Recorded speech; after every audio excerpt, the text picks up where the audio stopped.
Anybody in here see me present last year by chance? A couple people? Yeah.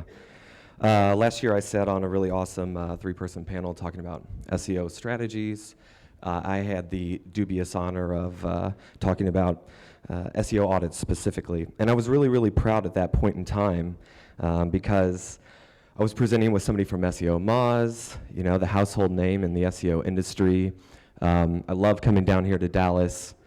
It was great. But what happened immediately after that really, really shook me to my core as a business owner, as a search marketer, professional online in general. So this is a statement that basically summarizes everything we're going to talk about, okay? And it's the reality that nobody wants to have a whole lot of tools in their arsenal, okay? They just want the solution. They want the outcome. And I feel like that's a major, major problem in the SEO industry. We're so hyper-focused on everything but the outcome. So, like I said, last year I'm up here, I'm talking about SEO audits, and if you saw the title of this presentation and are a Pearl Jam fan, maybe you laughed. Elderly woman behind the counter in a small town, right? So 1 year ago, I'm up here, I'm rapping, it's going really well, and I feel great because I'm just some punk kid from St. Louis, and I get to stand up here with all these other smart people that have amazing, intelligent things to say, and it's going over really well, and my confidence is growing, my business is growing. People like Mike King giving me props, what? And then 2 days after the conference, Mike writes this blog. And this is what really changed me. This is what started me on the road. He's talking about how we're just an industry of tacticians. We're not an industry of strategists. And I read it, and a little bit, it's not that I took offense to it, but it's like being called out, and you know that you're in the wrong. You know that you're a guilty party. And that's basically what he did. And he says, it kind of ends it all with what SEO needs right now is more strategy. And I totally agree. I totally agree. I think not only do we need to be more strategic, but I think we need more framework. And I think the reason that we need more framework is so evident. So to start off, let's just do a real quick basic SWOT of the industry. Okay, so strength, it works. Search works, period. Undeniable, indisputable, search works. It works for companies, it works for the people that are using it. Here's the other thing that's amazing, the strength of the industry. We're really good at blending right and left brains, right? We're really good at being analytical, but finding cool, creative ways to share that. Opportunities, man, we should be influencing so much more. We should be influencing so much more than we do because we have all this data, we have all these facts, right? And hardly any other marketing initiatives can come to the table with as much data that talks about the voice of the customer and how people behave in response to your brand. But here's a real weakness. We are a myopic industry, okay? We sit at the table and we strut around because for a decade now, people act like it takes real magic to rank for shit. Okay? We sit at the table and we feel entitled because 90% of the marketing world has no freaking clue how to do this. So we're myopic. We think about our industry as if everybody should kowtow to what it is we say because we connect brands in the most powerful medium on the planet, Google. I call shenanigans on that. And here's the threat. And maybe this won't be a popular comment. Guess what, people? What you do is a commodity. It's a commodity, period. You don't think so? Go subscribe to HubSpot. See how easy those guys have made it to figure out what terms to target and how to target them effectively. You don't think so? Get a subscription to Moz. Think about how easy it is to pull this information and to start to become search relevant, right? So where does that leave us? Is SEO in trouble or dead? Whew. Until the New York Times says, holy shit, telepathic search is finally fucking here. We're cool, okay? Because search is what we do. It's how we answer questions. It's ingrained in us. Google's building cars, for Christ's sakes, that don't need drivers. They're not doing it for the hell of it. They're doing it so you can search 50 more times than you do driving 70 miles an hour. Okay? It's not going anywhere. Doesn't matter, update, schmupdate, doesn't matter. So Rand wrote this interesting post almost 2 months ago. And one thing that he does really, really well, as you saw this morning, he hits his audience, right? He knows what people are doing, he's aware, and he writes to that. And so in this article, he talks about how with no keyword data, he feels like this is the first time that maybe that statement about SEO being dead has some type of merit. And for the vast majority of the industry, he's correct. But here's the problem. That's bullshit, okay? He shouldn't be right at all. He shouldn't even have to write that post. Because if you're tracking success to rankings, you probably are doing your company or your clients a disservice, period. So let's talk real quick about why keywords actually are gone.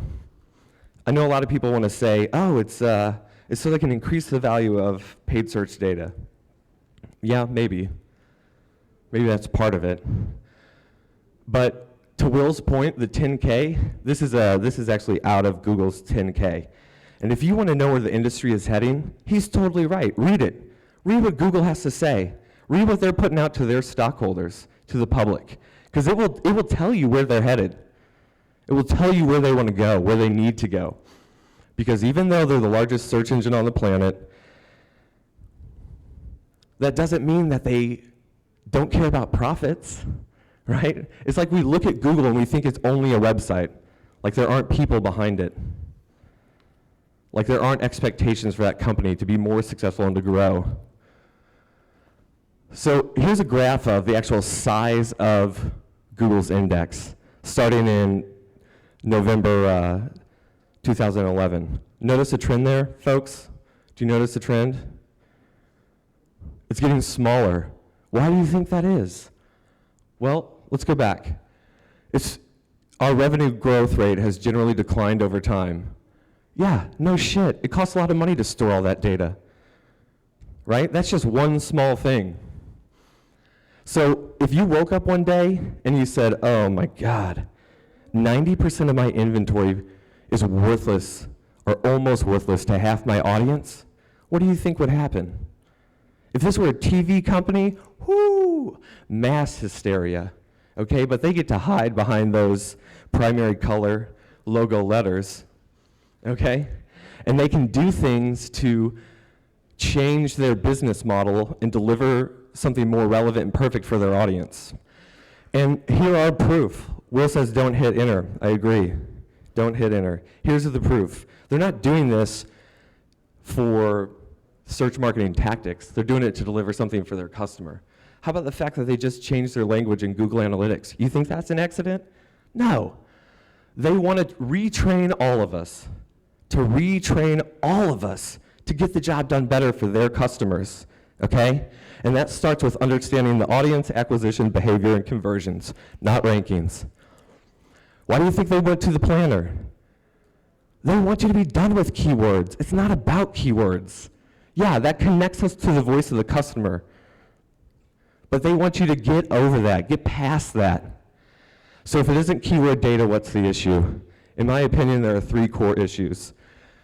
And this was on Keynote 5 minutes ago, by the way. Now it's in PowerPoint. Wah, wah. Okay, so number 1, there's a gap in digital IQ and business acumen. So we're really smart about digital, but not a lot of us are very smart about business. We're a profession we're conduits, okay? We live in the middle. We connect. And unfortunately, we're in the wrong business. Sorry, we're in the wrong business. So let's talk about the digital IQ. Here we've got these lovely young millennials, Gen Y, whatever. SERPs, mobile integration, organic influencers, remarketing, awesome. Poppycock, poppycock rubbish, and Boulder Dash. And this is really, I mean, we've all been in the room, right? Where we're talking about things as if we expect everybody to care or know. They generally don't. So number 2, the conduits. So let me get this silver award for the SEO report. As if it really matters, right? But yet we put 40-page decks together, and this guy, while he's going through that 40-page deck, is just thinking about retirement, golf, and being 20-something at one point in time. So we're in the wrong business. This is us right now, I think. We are the railroad companies, and we think we're in the railroad business, but we're not. We're in the acquisition, we're in the growth business. Our skill set is search, but that's not what business we're in. Maybe it defines our industry, but it's not what business we're in. I love this quote. In the factories we make cosmetics, in the stores we sell hope. I don't think we do a very good job as an industry of selling hope. We just want to talk about what goes on in the factory. So Will, we can just fix this with RCS, right? Works for me. Real company stuff? No doubt, it does work for real. But I think for most of us, we're not as charismatic or as experienced as Will. And for most of our companies, it's really hard to connect with them at that level, right? So RCS, yes, for sure. Real customer stuff. You got to do real company stuff, you have to. It's what creates credibility. But you also have to do real customer stuff, as in help them get the job done. Because as a company, we have 2 real jobs, okay? To innovate and to market. And this has always been true. It's just now, those 2 things exist together, where they used to be apart.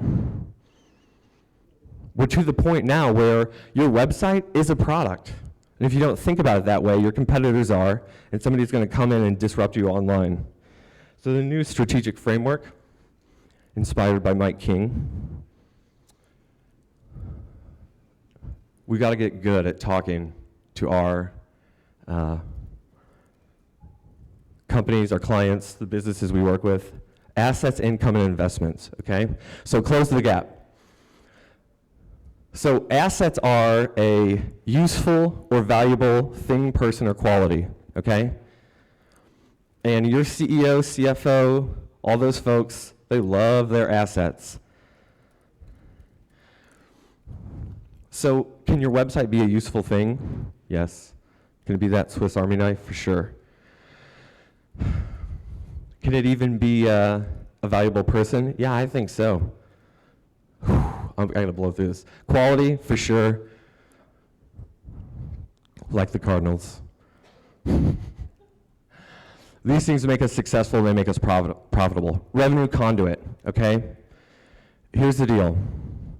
Every business grows virtually the same way.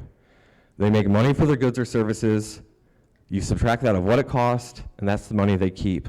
So as marketers, search marketers specifically, we should know about this. We should care about this. We should report on this. Rankings do not equal revenue. What I mean by that is you've got to go through a lot of steps before those rankings turn into cash. And so reporting on those rankings, reporting on what keywords you rank for, not that significant in the growth, from the growth perspective. And in fact, if you are only reporting on search engine tactics, what happens in the engine, then at best, you're controlling an expense. If you report on what happens on the website, you're at least validating an opportunity. But if you measure and report on revenue or profit, then you're a part of the profit center, right? So think about if a company gets in trouble, where are they cutting first? First, they're going to cut expenses. Then they'll see if they can maintain opportunities. And the last thing they would ever do is interrupt revenue or profit centers. So the getting customers business, that's what we're in. We're not in the search marketing business. We're search marketers in the getting customer business. And it takes investment, right? The customers invest, they have an expectation of what they're going to get. Same with your boss. They have an expectation of what you're going to deliver. So whether it's a customer or a colleague, those investments are going to come with expectations, time or dollars. So look at it from this perspective. Take a look at the entire market size and segment out the most valuable customer and make sure that that most valuable customer has everything they need online. I used to always ask, what would it be worth if we answered this question better than anybody else to the clients? What if we answer this question better than anybody else? We'll rank for the terms if we answer it better than anybody else. I love this quote, Warren Buffett. So true. It's so true about our companies too. The rich invest in time, the poor invest in money. So I translate that to saying, look at your most valuable customer. What can you do online? What can you pull from search marketing data? What can you pull from your website data to say, how can we invest in saving our people time to work with the most valuable customers? What can we save time-wise for those most valuable customers? Because those solutions online are going to turn into rankings, they're going to turn into traffic, they're going to turn into customers. So what would it be worth if we solved this problem better than anybody else, as opposed to answer the question? It's not as much about answering the question anymore. Look at that Google graph, right? Think about that Google graph. You think they want 3 million pages indexed on answering the exact same question for the exact same solution? No, they don't want all that weight. So find a way to not just answer the question, but get the problem done better than anybody else, and your rankings will rise and traffic as well.